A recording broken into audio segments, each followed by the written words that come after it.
2025 সালের শিক্ষার্থীরা বিদায়ের কালে সবার তেমনই অনুভূতি হয় আর কি। আমাদের বিদায় মানে বলাটা খুব সহজ, কিন্তু যাদের বিদায় হয় আসলে তারাই বেদনাটা কিরকম। আমি তো 5 বছর একসাথে পড়ালেখা করছি, আমাদের শিক্ষকরা ছিলেন, তাদের সাথে অনেক আমার সহপাঠীরা আছে, আমরা সবাই অনেক টাইম স্পেন্ড করেছি।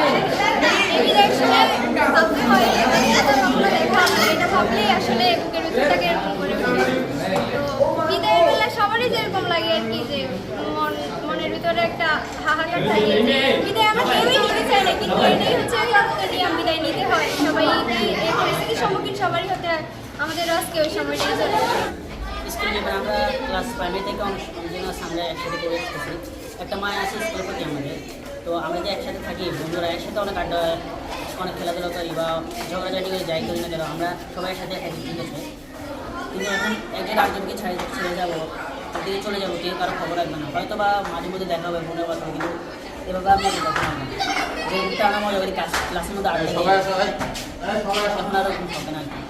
তো এগুলো বলতে অনেকই কষ্টের, কারণ আমরা এই বিদায় বেলা সবাইকে হারাতে যাচ্ছি, আর এরকম আর সবার সাথে মিলন হবে না, বা যেভাবে আমরা মজা করেছি সবার সাথে, যেভাবে মিলেমিশে থেকেছি ওগুলো আর হবে না।